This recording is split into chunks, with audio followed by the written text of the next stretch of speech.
বিয়ে করতে এসে যখন জানতে পারল পাত্রীর বয়স এখনও 18 হয়নি, তখন মেজর তাহসিন মাহমুদ বিয়েতে নাকচ করে দিল। সে একজন প্রতিরক্ষা বাহিনীর লোক হয়ে কী করে দেশের আইন ভাঙবে? মায়ের তোড়জোড়েতে বিয়ের জন্য রাজি হয়েছিল। কাজের চাপে তার অত সময় হয়ে ওঠে না পাত্রী পছন্দ করার। তাই তো সমস্ত দায়িত্ব তার মায়ের উপরে দিয়েছিল। মায়ের উপর তার সমস্ত আস্থা ও বিশ্বাস ছিল মায়ের পছন্দ তার জন্য উত্তম হবে। কিন্তু তার মা যে কী করে এত বড় একটা ভুল করে ফেললো সেটাই তার মাথায় ঢুকছে না। মেয়েটা নাকি দেখতে শুনতে বেশ সুন্দরী, যদিও সে এখনও দেখেনি। মায়ের কাছ থেকে শোনা মায়ের নাকি বেশ পছন্দ হয়েছে, কিন্তু মেন সমস্যায় তো মেয়ের বয়স 18 হতে প্রায় 1 বছর বাকি। এটা সে কিছুক্ষণ পূর্বে জানতে পেরেছে যখন কাজে বিয়ে পড়াতে এসেছে তখন। আর জানা মাত্রই পুরো এক ঘর লোকের সামনে সে এক বাক্যে বলে দিল সে বাল্যবিবাহ করতে পারবে না। তার এই কথা শোনা মাত্রই ঘরে হট্টগোল শুরু হয়ে গেল। তাহসিনের বাবা তাজউদ্দিন মাহমুদ ছেলের উদ্দেশ্যে বললেন, এসব কি বলছো তুমি? ছেলে মানুষই হচ্ছে নাকি? তাহসিন গমগমে কণ্ঠে বলল, যা বলছি ঠিক বলছি। আমি বিয়ে করতে পারবো না, বাল্য বিয়ে করা আমার পক্ষে অসম্ভব।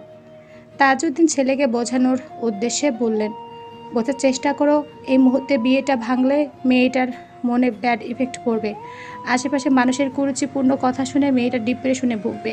মেয়েটার বাচ্চা মনে বেশ আঘাত হানবে। নিজের কথা না ভেবে মেয়েটার কথা একটু ভাবো। তাহসিন বলল, মেয়েটার বয়স সবে 17, ওর এখন পড়াশোনা করার বয়স। এত ছোট বয়সে বিয়ে কেন করবে ও? দেখো তাহসিন, হাত উঁচু করে বাবাকে থামাতে ইশারা করে বলল, বাবা, আমি এক কথা দুবার বলতে পছন্দ করি না। যখন বলেছি বাল্যবিবাহ আমি করব না, তখন করবই না। তাই শুধু শুধু জোর করো না। ওর কথা শুনে ঘর জুড়ে এক হুলস্থুল কাণ্ড যেন বেঁধে গিয়েছে। পাড়া প্রতিবেশীরা এখনই কানাঘুষা করছে রোদেলার বিয়ে ভেঙে গিয়েছে। এমন সময় তাহসিনের মা নাজমা বেগম তাহসিনের কাছে এসে তাহসিনকে ডেকে বাইরে নিয়ে যায়। বাইরে একটু নিরিবিলি জায়গায় এসে দাঁড়ান, যেখানে মানুষের কোলাহল নেই। তাহসিন মায়ের কাছে এসে বলল, মা, তুমি জেনে শুনে কেন এখানে আমার বিয়ে ঠিক করলে? ও আমার থেকে কতটা ছোট সে খেয়াল কি তোমার আছে? ওর মাত্র 17 চলছে, আর আমি 29-এর কোঠায়। গুনে গুনে 12 বছরের ছোট একটি মেয়েকে বিয়ে করব আমি? তাও কিনা যে মেয়ের বিয়ের বয়সটাও এখনো হয়নি। নাজমা বেগম ছেলেকে শান্ত কণ্ঠে বললেন, দেখো, মেয়েটাকে আমার বেশ মনে ধরেছে। 1 বছরের জন্য আহামরি ক্ষতি হয়ে যাবে না। আর আমি শিওর তুই মেয়েটাকে একবার দেখলে তুমি চোখ ফেরাতে পারবে না তাহসিন। মা, ওর এখন পড়াশোনা করার বয়স, বিয়ে করে সংসার করার বয়স নয়। নাজমা বেগম পেতে রাখা চেয়ারে ছেলেকে বসতে ইশারা করলেন। তাহসিন ধপ করে বসল। নাজমা বেগম ছেলের মাথায় হাত বুলিয়ে দিয়ে বললেন, হ্যাঁ, আমি জানি ওর এখন পড়াশোনা করার বয়স, আর সেজন্য তো তোমার সাথে বিয়ে দিয়ে নিয়ে যাচ্ছি। রোদেলা তো সবে এসএসসি দিল। রেজাল্ট বের হলে আমাদের ওখানে ভালো দেখে একটা কলেজে ভর্তি করিয়ে দেব। ব্যাস হয়ে গেল। তাহসিন বিরক্তিতে শ্বাস ফেলে বলল, উফ মা, পড়াশোনার সাথে বিয়ের কি সম্পর্ক? ও কি বিয়ে ছাড়া পড়াশোনা করতে পারবে না? নাজমা বেগম ছেলের পাশে বসলেন। ছেলের ডান হাতটা বেশ যত্নে নিচে দুহাতে আজলে নিলেন। এরপর বললেন, না, পারবে না। কারণ কি জানো তো? মেয়েটার মা নেই। বাবা দ্বিতীয় বিয়ে করে ঘরে সৎ মা এনেছে। সেই মা কিছুতেই সৎ ঘরের সন্তানকে তার কাছে রাখবে না। এই যে এতটা দিন রোদেলা তার সৎ মায়ের চোখের কাটা হয়েছিল, সারাক্ষণ মেয়েটাকে গাধার মতো খাটাতো হোক। মেয়েটা যেই না এসএসসি দিল, সেই থেকে সে মেয়েটার বাবাকে বুচুং বাচুং বুঝিয়ে পাত্রের খোঁজ করতে থাকলো। মেয়েকে বিয়ে দেব, আমিও তোমার জন্য তখন পাত্রী খুঁজি। তো এখানে আমার একটা বান্ধবী থাকে, সেই ওর ছবি আমাকে দেখায়। এক দেখাতে মেয়েটার প্রতি মায়া জন্মে যায়। এরপর মেয়েটার সৎ মায়ের কাহিনী যখন শুনলাম, তখন ওর প্রতি বেশ মায়া হয়। আর কিছু না ভেবে প্রস্তাব রাখি। এখন বাবা, তুমি যদি মেয়েটাকে বিয়ে না করো, বিয়েটা ভেঙে দিয়ে চলে যাও, সেটা মেয়েটার ছোট্ট মনে কতটা প্রভাব ফেলবে সেটা কি ভেবে দেখেছো? আচ্ছা, তুমি না হয় মেয়েটা ছোট বলে বিয়ে করবে না, কিন্তু মেয়েটার বাবা আর সৎ মা তো ঠিকই অন্য কোনো পাত্রের সাথে ওর বিয়ে দেবে। কি দেবে না? এই পর্যায়ে তাহসিন উপন্যাস মাথা নাড়ল, যার অর্থ হ্যাঁ। নাজমা বেগম ফের বলা শুরু করলেন, সে পাত্র যদি ওকে না পড়ালো কিংবা ওকে ভালো না রাখতে পারলো, তখন কি হবে? মেয়েটা কি কখনো সুখ পাবে? কিন্তু আমাদের কাছে থাকলে তো মেয়েটা ভালো থাকতে পারবে। আমি ওকে মেয়ের মতোই আগলে রাখতে পারবো। তুমি আমার একমাত্র সন্তান, সেখানে আমার একমাত্র বইয়ের বেশ যত্ন আত্মে আমি করব। ওকে দুঃখ ছুতেই দেব না। তাহসিন চুপচাপ মায়ের কথা শুনল, তারপর বলল, কিন্তু মা, পুরো কথা সম্পূর্ণ করতে না দিয়ে নাজমা বেগম শুধালেন, কোনো কিন্তু না বাবা, আমি চাই না তোমার জন্য রোদেলার মনে কোনো ব্যাড ইফেক্ট পড়ুক। সে মানুষের কথা শুনুক। তুমি না মায়ের বাধ্য সন্তান, মায়ের এই কথাটা শোনো। রোদেলাকে বিয়ে করে মাকে খুশি করো। মা তোমার কাছে আবদার করছি, প্লিজ বাবা, আর কোনো ঝামেলা নয়, প্লিজ। মায়ের আবদার কিংবা অনুরোধ তাহসিন ফেলতে পারল না। মাকে যে সে খুব ভালোবাসে, মা এভাবে তার কাছে আবদার করছে, সে রাখবে না তা কী করে হয়? বিয়েটা মায়ের ইচ্ছাতেই না হয় করলো। তাহসিনকে রাজি হতে দেখে নাজমা বেগম বেশ প্রসন্ন হলেন। তাহসিনকে নিয়ে তিনি রোদেলাদের ঘরে যান, যেখানে কাজী সাহেব অপেক্ষা করছিলেন বরের কবুল বলার জন্য। কোনে তো সে কখনই কবুল বলে দিয়েছেন, বরের জন্য দেরি হলো এতক্ষণ। তাহসিন ঘরে ঢোকা মাত্রই কাজী ফের বিয়ে পড়াতে লাগলেন। তাহসিন কবুল বলার পর ঘর জোরে আলহামদুলিল্লাহ ধ্বনি মুখরিত হলো। কাবির নামে সাইন করার পর সকলে মিষ্টি মুখ করলেন। রোদেলার বাবা তাহসিনের বাবার সাথে কোলাকুলি করলেন। সকলের মুখে হাসি, শুধু হাসি নেই ক্যাপ্টেন তাহসিন মাহমুদের মুখে। সে হাস্যহীন চেহারা নিয়ে বসে আছে। সফেদ চাদরে আবৃত টান টান বিছানায় ঠিক মাঝে বসে আছে সদ্য বিবাহিতা কিশোরী রোদেলা। তার পরনে এখনো লাল রঙের শাড়ি, বিয়ের ভারী গহনা, মুখে এখনো বিয়ের সাজ। নববধূ সাজে হাঁটুতে থুতনি ঠেকিয়ে তার স্বামীর জন্য অপেক্ষার প্রহর গুনছে। এখনও সে তার স্বামীকে দেখেনি। বিয়ে করার পর তাহসিনের কি একটা কাজ পড়ে যায়, তার জন্য সে আগেই এসে পড়েছে। আর রোদেলাকে নিয়ে নাজমা বেগম, তাজউদ্দিন মাহমুদ, ওনাদের আত্মীয়রা কিছুক্ষণ পর এসেছেন। বাসায় পৌঁছাতে পৌঁছাতে রাত 8টার মতো বেজেছে। রোদেলাকে মাহমুদ ভিলায় এনে নাজমা বেগম নিজের ঘরে রেখেছেন। এই তো কিছুক্ষণ আগে তাহসিনের রুমে দিয়ে গিয়েছেন। সে থেকে নববধূ দুরু দুরু বুকে তার স্বামীর আগমনে অপেক্ষা করছে। শুনেছে তার স্বামী নাকি বেশ মেজাজি। এখন কি বিয়ের আসরেই তো সে পাশের রুম থেকে তার স্বামীর কর্কশ কণ্ঠ শুনেছে। সে থেকে মেয়েটা গুটিয়ে আছে। এছাড়াও তাদের গ্রামের বড় আপুরা, ভাবিরা তাকে বলেছে তার স্বামীর ডিফেন্সে চাকরি করে, ওনাদের সামলাতে বেগ পোহাতে হয়। আরও কত কি বলে মজা লুটেছে। সেসব শুনে মেয়েটার মনে আরও ভয় জেগে বসেছে। এমনিতেই সে শান্ত, ভীতু, মানবীয়তার অধিকারী। এরপর তো এসব কথা শোনার পর সে লজ্জায়, আড়ষ্টতায়, ভয় সব কিছুতে একদম মিয়ে গিয়েছে। 1 ঘন্টার উপরে হতে চলল রোদেলা তাহসিনের জন্য অপেক্ষা করছে, অথচ তাহসিন এখনও আসছে না। এদিকে বসে থাকতে থাকতে তার পায়ে ঝিম ধরে যাচ্ছে। এই ভারী সাজে কিশোরীর প্রায় বেহাল দশা। কোনো উপায়ান্তর না পেয়ে বসা থেকে বেড সাইডে মাথাটা রেখে আধশোয়া হয়ে চোখটা একটু বুঝল। সারাদিনের ক্লান্তিতে চোখে হানা দিল এক রাজ্য ঘুম। চোখ বোঝার কিছুক্ষণের মাঝে তার চোখে ঘুম নেমে এলো। রাজ্যের ঘুমে তলিয়ে গেল সে। আরও প্রায় আধা ঘন্টা বাদে তাহসিন রুমে এলো। তখন প্রায় রাত 1টা ছুঁই ছুঁই। ভিড়ানো দরজা ঠেলে রুমে পা রাখলো। এরপর দরজা আটকে দেখলো রুমের আলো জ্বালানো। বিছানায় তাকাতে দেখলো তার সদ্য বিবাহিতা স্ত্রী বিছানায় হেড সাইডে মাথা ঠেকিয়ে হাত পা গুটিয়ে ঘুমিয়ে আছে। মেয়েটাকে সেই প্রথম দেখলো। মা তার ভুল কিছুই বলেনি। আসলে মেয়েটার চেহারায় আদল মায়াবী। গালগুলো একটু ফোলা ফোলা, চোখের পাপড়িগুলো বড় বড়, চোকা নাক, পাতলা গোলাপি ঠোক, গায়ের রং ফর্সা। সৃষ্টিকর্তা যেন মেয়েটার মাঝে অপার সৌন্দর্য ঢেলে দিয়েছেন। এতটা আদুরে মানবী হয়? তাহসিন এগিয়ে গিয়ে বিছানার কাছে গিয়ে রোদেলার একদম কাছে যেয়ে বসলো। তারপর চুপ করে রোদেলার দিকে অপলক তাকিয়ে রইল কিছুক্ষণ। চোখ ফেরানো যেন দায় হয়ে পড়ল। উপর মহল থেকে জরুরি কল আসায় সে তখন বিয়েবাড়ি থেকে বেরিয়ে আসে। এরপর বাসায় এসে ল্যাপটপে জরুরি কিছু ফাইল রেডি করে। তার যে বেশি ছুটিও নেই। আজকে রাত বাদে হাতে আর মাত্র 2 দিন ছুটি আছে। এরপরে আবার চলে যাবে। এদিকে কাজের চাপ দুইতে, মায়ের জন্য এত ছোট একটা মেয়েকে বিয়ে করতে হয়েছে। 2টা মিলে তার মেজাজ বেশ চড়েছিল। কিন্তু এই যে রুমে এসে ফুলের মতো সুন্দর, স্নিগ্ধ, জীবন্ত এই ফুলটাকে দেখে যেন এক ঝটকায় তার সকল মেজাজ উবে গিয়ে হৃৎপিণ্ড জুড়ে কেমন একটা ভালো লাগার শিহরণ বয়ে যাচ্ছে। কিছুতেই যেন এই মেয়ের থেকে চোখ সরাতে পারছে না। তাহসিন চোখ বন্ধ করে বার কয়েক জোরে নিঃশ্বাস টেনে ছাড়ল। উঠে যেতে নিবে এমন সময় খেয়াল করলো রোদেলার শাড়ির আঁচলে অনেকখানি অংশ মেঝেতে ঝুলছে। আঁচলটা ঠিক করার জন্য মেঝ থেকে তুলতে যাবে, তখনই রোদেলার ঘুম ভেঙে যায়। সে চোখ মেলে, আর ঠিক সে সময় তাহসিন ও রোদেলার দিকে তাকায়। দুজনের দৃষ্টি বিনিময় হয়। চোখ খুলেই তার এত কাছাকাছি একটা অচেনা পুরুষকে দেখে রোদেলার বুক ধক করে ওঠে। কে পুরুষ? এখানে তার এত কাছে কে করছে? তার স্বামী কোথায়? ভয়ে সে কোনো দিক চিন্তা না করে চিৎকার দিয়ে উঠতে নেয়। আর তখনই তাহসিন রোদেলার মুখ চেপে ধরে বলল, কুল কুল, ভয় পাচ্ছ কেন? আমি তোমার হাজব্যান্ড তাহসিন মাহমুদ। আমি তোমার হাজব্যান্ড কথাটি শুনে রোদেলা শান্ত হয়ে ড্যাব ড্যাব করে তাহসিনের দিকে তাকিয়ে তাহসিনকে পরখ করতে থাকে। বলিষ্ঠ শ্যামলা পুরুষটি তার দিকে ঝুঁকে আছে, যার চোখগুলো তীক্ষ্ণ, মুখের আদল কেমন গম্ভীর, চোকা নাক, দাড়িহীন গাল, চুলগুলো একদম ছোটো ছোটো করে কাটা। চওড়া লম্বা এই পুরুষের গরনে টি শার্টটা কেমন আড়োসাঁটো হয়ে গায়ের সাথে লেপটে আছে। টি শার্টের ভেতরের জন্য তার চওড়া মেদহীন শরীর উন্মোচন হয়ে আছে। তার হাতের এক একটা পেশি কেমন ফুলে ফেঁপে আছে। এই মানুষটাই বুঝি তার স্বামী, তার অর্ধাঙ্গ।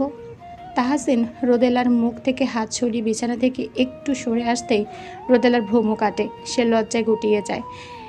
সে কেমন নির্লজ্জের মতো এতক্ষণ তাহসিনের দিকে ড্যাব ড্যাব করে তাকিয়েছিল, সেটা ভাবতেই একরাশ লজ্জায় এসে তাকে আড়ষ্টতা ডুবিয়ে দেয়।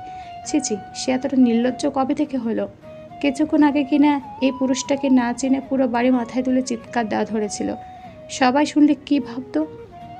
সেসব ভেবে আরও গুটিয়ে গেল। রোদেলা শোয়া থেকে উঠে বসে চিবুক গলায় নামিয়ে মাথা নিচু করে বসে থাকে। তাহসিন হয়তো রোদেলা আড়ষ্টতা বুঝতে পারল, তাই ওকে কিছুটা সহজ করতে বলল, এখন এত ভারী সাজে কেন? যাও চেঞ্জ করে এসো। রোদেলা মাথায় এক পেশে কাত করে সায় দিল। এরপর সে গুটি গুটি পায়ে বিছানা থেকে নেমে দাঁড়ালো। লাগেজ থেকে পাতলা সুতির হলুদ রঙের একটা শাড়ি নামালো। তাহসিন ওকে ওয়াশরুম দেখিয়ে দিল। সে ওয়াশরুমে চলে গেল। রোদেলা ওয়াশরুমে যেতে তাহসিন বিছানার বাম পাশটা খালি রেখে ডান পাশে যেয়ে তার শরীর এলিয়ে দিল। কপালের ওপর হাত রেখে চুপচাপ শুয়ে থাকলো। কিছু সময় বাদে ওয়াশরুমের দরজা খট করে খোলার শব্দ পেয়েও সে সেদিকে তাকালো না। একভাবে শুয়ে থাকলো। প্রায় অনেকক্ষণ পরেও বিছানায় কারো অস্তিত্ব না পেয়ে কপাল থেকে হাত সরিয়ে তাকালো আর দেখতে পেল হলুদ শাড়ি পরিহিত মায়াবী মুখখানা, যে কিনা বিছানার কাজ ঘেঁষে চুপচাপ দাঁড়িয়ে আছে। তা দেখে তাহসিন শোয়া থেকে উঠে বসলো। হাস্যহীন চেহারা রোদেলার উদ্দেশ্যে বলল, কি হলো, দাঁড়িয়ে কেন? রোদেলা চুপ করে মাথা নিচু করে পায়ের নখ দিয়ে মেজে খুঁড়ছে। তাহসিন ফের বলল, এনি প্রবলেম? এক বেড শেয়ার করতে প্রবলেম হলে বলো, অন্য রুমে যাচ্ছি। রোদেলা বলল, না মানে সেটা নয়। তাহলে? রোদেলা মিটমিট করে বলল, হ্যাঁ আসলে আমার অন্ধকারে ঘুমাতে ভয় লাগে, এর উপর নতুন একটা জায়গা, তাই আর কি।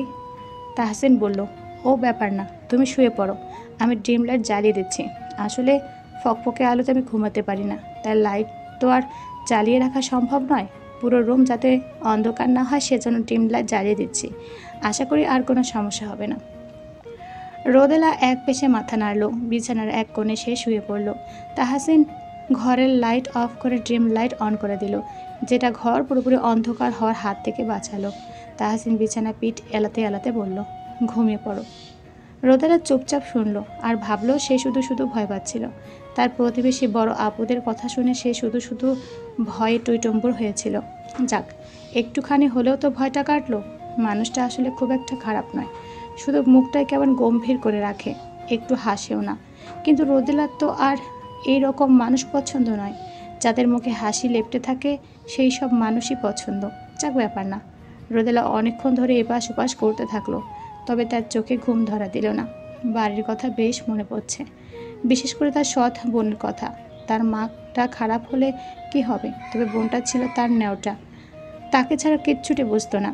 বোনটা বয়স সবে 10। ওই বোন আর সে সব সময় একসঙ্গে ঘুমাতো।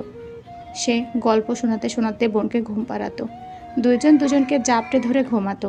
সে অভ্যেসে যে রয়ে গিয়েছে, কাউকে জড়িয়ে না ধরলে তার যে ঘুমই ধরা দেয় না। তখন কি করে যেন ঘুমটা চোখে এসে পড়ল। এখন তো আর ঘুমে আসছে না। পাশে তার সদ্য বিয়ে করা বর ঘুমাচ্ছে, তার সাথে তো ভালো করে কথাও হয়নি। এতেই সে কী করে এই পুরুষকে জড়িয়ে ধরবে, ভাবতেই তো লজ্জা লাগে। এইদিকে বাইরের জানালাতে কত পোকা পাখি ডাকছে, তাতেই যেন তার শরীরে হিম ধরে যাচ্ছে।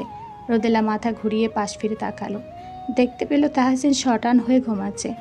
রোদেলা আর কিছু না ভাবে একটুখানি এগিয়ে তাহসিনের বাম হাতের একটা আঙুল তার মুঠোতে পড়ল।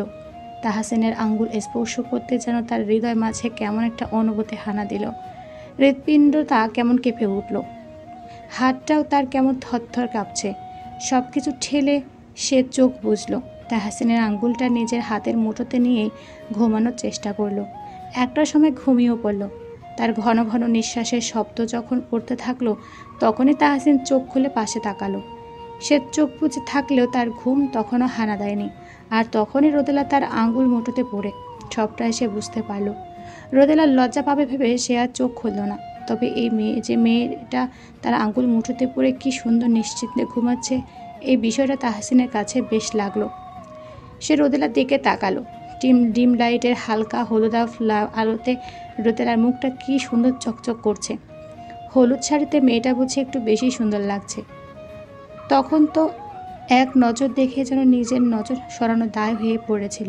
তবুও মেয়েটাকে লজ্জায় ফেলতে চায়নি বলে তাকায়নি।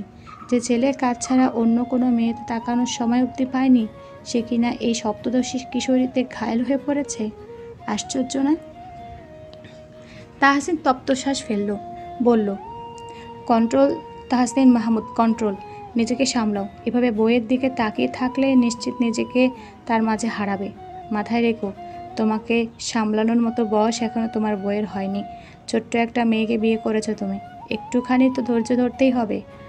আগে তার মনের সঙ্গী হও, পরে না হয় শরীরের সঙ্গী হয়েও। পরের দিন ভোর 6টা তাহসিনের ঘুম ভাঙলো। সে সবসময় প্রতি খেয়াল রাখে, একদম ভোরে ঘুম থেকে ওঠা তার নিয়মের মাঝেই পড়ে। ঘুম ভাঙতেই নিজের শরীরের উপর কিছুর ভর অনুভব করতেই পাশ ফিরে তাকালো। আর তাকাতে দেখলো রোদেলা তাকে একদম আষ্টে পৃষ্ঠে জড়িয়ে ঘুমাচ্ছে। অবাকে তার চোখ পুরো ছানা বড়া হয়ে গেল। এই প্রথমবার কোনো মেয়ে তার এতটা সান্নিধ্যে এলো। আচ্ছা, রোদেলা যদি জেগে থাকতো তবে কি এভাবে এতটা কাছে আসতো? কিংবা সে যদি জানতে পারে ঘুমের ঘরে সে তাহসিনকে এতটা সান্নিধ্যে এসেছে, তখন লজ্জায় তার গালে পলাশ কি ফুটে উঠতো না? লজ্জায় সে কি আর তাহসিনের সামনে আসতে পারতো কখনো? রোদেলার অবস্থা দেখে তাহসিনের হাসি পেল। কেউ এভাবে আষ্টে পৃষ্ঠে জড়িয়ে ধরে ঘুমায় বুঝি? রোদেলার হাত পা তার শরীর থেকে আস্তে করে সরিয়ে দিয়ে বিছানা ছেড়ে দাঁড়ালো। সে ফ্রেশ হয়ে ব্যায়াম করতে গেল, যেটা তার প্রতিদিনকার অভ্যাস। রোদেলার ঘুম ভাঙলো সকাল 4টায়। ঘুম চোখে পাশে তাকাতে দেখলো তাহসিনের জায়গাটা খালি পড়ে আছে। পুরো রুমের চোখ বুলিয়ে বুঝতে পারলো রুমে আপাতত সে ছাড়া কেউই নেই। এতে যেন একটুখানি স্বস্তি পেল। আস্তে করে উঠে পরনের শাড়িটা ঠিক করলো। এরপর বিছানা গুছিয়ে ফ্রেশ হয়ে নিল। এবার সে পুরো রুম জুড়ে পায়চারি করতে থাকলো। রুম থেকে একা একা বেরোনো কি উচিত হবে নাকি হবে না, সেসব ভেবে পায়চারি করতে থাকলো। একটা সময় ভাবলো আরও কিছুক্ষণ রুমে অপেক্ষা করবে যদি কেউ আসে। সে তো এই বাড়ির কিছুই চেনে না, তেমনভাবে কারোর সাথে পরিচয়ও নেই। তাহলে একা একা যাওয়াটা কেমন বেমানান না?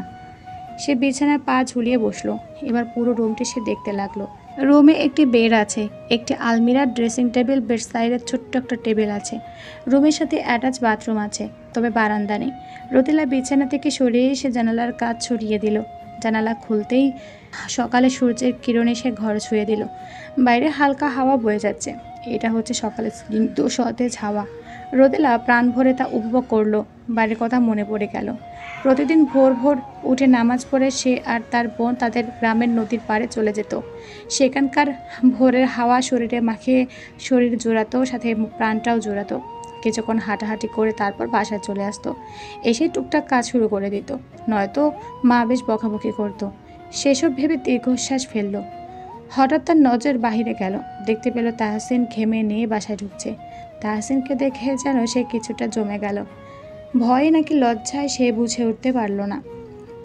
সে জানে না কেন সে তাহসিনকে দেখলে ভয় আর লজ্জায় গুটিয়ে যায়। তাহসিনকে দেখেই গত রাতের কথা মনে পড়ে যায়। সে গত রাতে তাহসিনের হাতের আঙ্গুল মুঠোতে নিয়ে ঘুমিয়েছে ভাবতেই কেমন একটা লজ্জা লাগছে। যদি তাহসিন বুঝতে পেত তখন কি হতো? এসব ভাবনার মাঝে সে টের পেল তাহসিন রুমে এসেছে। জানালার পাশে রোদেলাকে দাঁড়িয়ে থাকতে দেখে তাহসিন এগিয়ে এসে শুধালো, ঘুম থেকে কখন উঠেছ? রোদেলা আস্তে করে পিছু মরল, মাথা নিচু করে ছোট্ট করে বলল, কিছুক্ষণ আগে। তাহসিন বলল, আমার দিকে তাকিয়ে কথা বলতে কি প্রবলেম আছে? রোদেলা মাথা নিচু করে দৃষ্টি মেঝেতে নিবদ্ধ করে রাখল। তাহসিনের প্রশ্নের জবাবে কিছুই বলল না। তাহসিন বলল, সবসময় কি মাথা এভাবে নিচু করে রাখো? রোদেলা কিছু না বলে নখ খুঁড়তে লাগলো। তাহসিন বলল, মাথা এভাবে নিচু করে রাখতে রাখতে দেখবে ঘাড় বেঁকে গিয়েছে। সব কথার অ্যান্সার মাথা উঁচু করে দিতে হয়, নিচু করে দিতে হয় না। আর বিশেষ করে আমার সাথে কথা বলার সময় মাথা উঁচু করে আমার দিকে তাকিয়ে কথা বলবে, ঠিক আছে? রোদেলার মাথায় এক পেশে কাত করে জবাব দিল। তাহসিন ফুস করে শ্বাস ছেড়ে তোয়ালে নিয়ে ওয়াশরুমে চলে গেল। মেয়েটার সাথে সে একটু সহজ হওয়ার চেষ্টা করছে, কিন্তু তার সামনে এলে মেয়েটা এভাবে গুটিয়ে থাকে, সেভাবে কি আদৌ সহজ হওয়া যাবে? লম্বা একটা শাওয়ার নিয়ে তাহসিন বের হলো। রুমে এসে দেখলো রোদেলা জানালার পাশে এখনো দাঁড়িয়ে, গায়ে শার্ট জড়াতে জড়াতে বলল, পুরো নাম কি তোমার? রোদেলার পুরো নামে তাহসিনের জানা আছে। বিয়ে পড়ানোর সময় কাজে বলেছিল, তখনই সে খেয়াল করেছিল। শুধুমাত্র রোদেলা যাতে একটুখানি সহজ হয়, এভাবে ভয় না পায়, সে চেষ্টাই করে যাচ্ছে। রোদেলা পিছু ঘুরল ঠিকই, তবে সেই একইভাবে মাথা নিচু করে বলল, মাইমুনা ইসলাম রোদেলা। শার্টের বাটন লাগাতে লাগাতে বলল, বাহ, চমৎকার নাম। আমার নাম জিজ্ঞেস করবেন না? রোদেলা ছোট্ট করে বলল, জানি আমি। কি নাম আমার? তাহসিন মাহমুদ। বাহ, একদিনে দেখি নামও মুখস্থ করে ফেলেছ। রোদেলা মাথা নিচু করে রাখলো, কিছু বলল না। তাহসিন চুল ঠিক করতে করতে বলল, এসএসসি পরীক্ষা দিয়েছো তাই তো? জি। পড়াশোনার ইচ্ছে আছে? পড়াশোনার কথা জিজ্ঞেস করতেই রোদেলা চোখ চকচক করে উঠল। সে চোখ তুলে ড্রেসিং টেবিলের সামনে দাঁড়ানো লম্বা পুরুষটার পানে চাইল। সেটা তাহসিন ড্রেসিং টেবিলে আয়নাতেই খেয়াল করলো। আয়নাতে তাকিয়ে ভ্রু উঁচিয়ে জিজ্ঞেস করলো, কি ইচ্ছা আছে নাকি? রোদেলা উপর নিচ মাথা নাড়ল, বলল, জি আছে। তাহসিন মিরর থেকে চোখ সরিয়ে সরাসরি রোদেলার দিকে তাকালো, এরপর বলল, গুড। ওকে, তাহলে আমি মাকে বলবো এখানে একটা কলেজে তোমাকে ভর্তি করিয়ে দিতে। আসলে আমার এক্সামের রেজাল্ট প্লাস ভর্তি সব মিলিয়ে তোমার হাতে এখনও 3 মাসের সময় মতো আছে। কিন্তু আমি এবার চলে যাওয়ার পর আগামী 4 থেকে 5 মাসের আগে কোনো ছুটি পাবো না। ডিফেন্সের জবে আহামরি ছুটি থাকে না, সেটা নিশ্চয়ই জানো। কি জানো না? রোদেলা ওপর নিচ মাথা নাড়ল, যার অর্থ হ্যাঁ। এই যে লোকটিকে সে আগামী 4-5 মাসেও যে দেখবে না, সেটা ভেবে তার কেমন যেন খারাপ লাগছে। অথচ লোকটার সামনে থাকলে সে গুটিয়ে থাকে, কথা বলার শব্দ ফুরায়। কিন্তু এই লোকটার সাথে দেখা হবে না ভেবে আবার তার মনও পড়ছে। এটাই কি তবে বৈবাহিক বন্ধন? স্বামীর জন্য মন পড়বে, এটাই কি স্বাভাবিক নয়? আত্মীয় স্বজন, নতুন কুটুম সবাইকে নিয়ে ওদের বৌভাতের অনুষ্ঠানটি শেষ হলো। বিকেলের দিকে রোদেলার পরিবার মেয়ে আর নতুন জামাইকে নিয়ে নিজেদের বাসার উদ্দেশ্যে রওনা হলো। যেহেতু তাহসিনের হাতে ছুটি, সেহেতু তাহসিন আজকে রাতটা থাকবে, আবার আগামীকাল নিজের বাসার উদ্দেশ্যে রওনা হবে। রোদেলার বাসাতে যাওয়ার পর রোদেলার সৎ মা জামাইকে দেখে খুশিতে গদগদ হওয়া ভাব নিল। জামাইয়ের অবস্থান ভালো, সেহেতু নিজেরও লাভ, এই জন্য জামাইকে হাতে রাখার ধান্দা। তবে ভদ্রমহিলা হয়তো জানেই না তাহসিন আগেই ওনার ব্যাপারে মায়ের কাছ থেকে সবটা জেনে গিয়েছে, তাই ওনার এই আলগা আদর ভাবটা তাহসিনের জাস্ট অসহ্য লাগছে। তবু মুখ ফুটে কিচ্ছুটি বলছে না। রোদেলার ফুপু চাচি সকলে মিলে নতুন জামাইয়ের জন্য হরেক রকম রান্না করলেন। রোদেলার বাবা, ফুফা, চাচা, তাহসিন সকলে একসাথে খেতে বসে। রোদেলার সৎমা জামাই এটা নাও ওটা নাও এমন করে যাচ্ছে। শেষে তাহসিন বলল, আমার প্রয়োজন অনুযায়ী আমি নিব, আপনার তো কষ্ট করতে হবে না আন্টি। সে কি বাবা, আমি তো তোমার মায়ের মতোই, আমাকে মা বলে ডাকবে। তাহসিন খেতে খেতে বলল, মায়ের মতন আর মায়ের মাঝে আকাশ পাতাল তফাৎ রয়েছে আন্টি। যদি মা হতেন তাহলে নিশ্চয়ই এত ছোট মেয়েকে বিয়ে দিতে পারতেন না, তাই না? মুখের উপর এভাবে উচিত কথা বলাতে রোদেলার সৎমা সুমি বেগম মুখ ছামটালেন। কোথায় ভেবেছিলেন জামাইকে হাতে রাখবেন, অথচ এই জামাই যে তুখর, তার সাথে পেরে ওঠা অসম্ভব। অবশ্য ডিফেন্সের লোক বলে কথা, দুরন্তবাজ তো হবেই। খাওয়া দাওয়া শেষে রোদেলার সৎ বোন রুহি এসে তার নতুন দুলাভাইকে বলল, ভাইয়া চলুন বাইরে হাঁটতে যাব। আপনারা তো কালকে সকালে নাকি চলে যাবেন, আপনাকে আমাদের গ্রাম দেখানোর তো আর সুযোগই পাবো না, চলুন না ভাইয়া। রুহি রোদেলার থেকে অনেকটাই ছোট, ক্লাস 5-এ পড়ছে। রুহি তাহসিনের সাথে বেশ মিশেছে। তাহসিন বলল, এত রাতে বের হবে, ভয় লাগে না তোমার? রুহি মিষ্টি করে হেসে বলল, একা একা গেলে তো ভয় লাগবে, কিন্তু এখন তো আমার সাথে আমার মেজো দুলাভাই আছে, ওনার সাথে গেলে একটুও ভয় লাগবে না, উল্টে ভয়রা লেজ গুটিয়ে পালাবে। রুহির কথা শুনে তাহসিন হেসে ফেলল, তারপর বলল, তোমার আপু কোথায়? আপু তো ওই ঘরে ফুপিদের সাথে কথা বলছে। তাহসিন একটুখানি নুয়ে ফিসফিস করে বলল, আস্তে করে যে তোমার আপুকে নিয়ে এসো, তারপর আমরা হাঁটতে বের হব। তবে আমি যে ডেকেছি সেটা বলবে না। রুহি মাথা নেড়ে বলল, আচ্ছা ঠিক আছে, আমি বাইরে দাঁড়িয়ে আছি, অপেক্ষা করছি। রুহি রোদেলাকে আনতে চলে গেল। তাহসিন ঘরের বাইরে যেয়ে দাঁড়ালো। রাত এখন 11টা থেকে কিছুটা উপরে বাজছে, অথচ এখানকার বেশিরভাগ মানুষই ঘুমে কাবু হয়ে আছে। গ্রামের মানুষ তাড়াতাড়ি ঘুমায়, আবার ভোর ভোর উঠে যায়। এই জিনিসটা তাহসিনের কাছে বেশ ভালো লাগে। রাত কম জাগা আর ভোরে ঘুম থেকে ওঠা শরীর এবং মন দুইয়ের জন্যই ভালো। বাহিরে জোনাকিরা আলো ছড়াচ্ছে, নাম না জানা কত শত পোকা পাখি ডাকছে। আকাশের চাঁদ এই সময়টাকে সঙ্গ দিতে কি সুন্দর আলো দিচ্ছে। সব মিলে মনোমুগ্ধকর পরিবেশ। কিছুক্ষণের মধ্যে রুহি রোদেলাকে নিয়ে হাজির হয়। সে তাহসিনকে বলল, ভাইয়া আপুকে নিয়ে এসেছি, এবার চলেন। তাহসিন হালকা হেসে বলে, চলো যাওয়া যাক। রুহি হাঁটতে থাকে আর রোদেলা দাঁড়িয়ে থাকে। রুহি এভাবে কেন টেনে এনেছে সেটা এখনও তার বোধগম্য হচ্ছে না। তাহসিন রোদেলার দিকে তাকিয়ে বলল, কি হলো, দাঁড়িয়ে আছো কেন মাইমুন? আসো। তাহসিনের মুখে নিজের নামটা শুনে শিরদাঁড়া বেশ শীতল শিহরণ বয়ে গেল। সবাই রোদেলাকে রোদেলা কিংবা রোদ বলেই ডাকে, কেউ কখনো মাইমুনা বলে ডাকতো না। অথচ সেখানে তাহসিন মাইমুনের নামটাকে কি সুন্দর করে মাইমুন বলে ডাকলো। এই ডাকে কি তখন ছিল যে রোদেলার কাছে ভালো লাগার অনুভূতি হলো। তাহসিন ফের বলল, কি ভাবছো মাইমুন? রোদেলা সব ভাবনা দূরে ঠেলে আমতা আমতা করতে করতে বলল, কোথা যাব? তাহসিন দুষ্টুমি করে বলল, ভূতেদের সাথে দেখা করতে। রোদেলা চোখ বড় বড় করে বলল, হ্যাঁ? তাহসিন ফিক করে হেসে ফেলল, বলল, মজা করেছি, এমনিতেই এখানে একটু হাঁটাহাঁটি করতে। রোদেলা তাহসিনের দিকে মুগ্ধ দৃষ্টিতে তাকিয়ে রইল। এই 2 দিনে যতটুকু মানুষটাকে দেখেছে এভাবে হাসতে দেখেনি। সবসময় গম্ভীর হয়ে থাকতো, অথচ হুট করে কেমন করে হেসে ফেলল। ওনার হাসিটা এত সুন্দর কেন? যারা হুটহাট হাসে তাদের হাসি বুঝি এতটাই সুন্দর হয়? রোদেলাকে দাঁড়িয়ে থাকতে দেখে তাহসিন রোদেলার দিকে এগিয়ে এসে আস্তে করে রোদেলার ছোট্ট নরম হাতটা নিজের শক্ত হাতের ভাঁজে পড়ল। তারপর সামনের দিকে হাঁটা দিল। রোদেলার হৃদযন্ত্রটা কেমন করে যেন দ্রুত স্পন্দন করছে। মানুষটা তার হাত ধরেছে হাত, অথচ কাঁপছে তার হৃদয়। কি অদ্ভুত, তাই না? রোদেলা চুপচাপ তাহসিনের সাথে পা মিলিয়ে হেঁটে যাচ্ছে, আর চোখে তাহসিনের দিকেও তাকাচ্ছে। ওইদিকে রুহি একটু আগে আগে হেঁটে বকবক করে যাচ্ছে, তাদের গ্রাম সম্পর্কে গল্প শুনিয়ে যাচ্ছে। কিন্তু এত কিছুতেও তাহসিনের ধ্যান জ্ঞান সবটাই শুধু রোদেলাতেই আছে। এই যে রোদেলা হাতখানা ধরল, তারও যে হৃদস্পন্দন সমান তালে লাফিয়ে যাচ্ছে। সে যেন কেমন একটা অনুভূতির জোয়ারে তুলছে। তারা নদীর পাড়ে এলো। থোকা থোকা জোনাকি পোকা উড়ে উড়ে আলো ছড়াচ্ছে, নদীর শীতল হাওয়া শরীর ছুঁয়ে যাচ্ছে।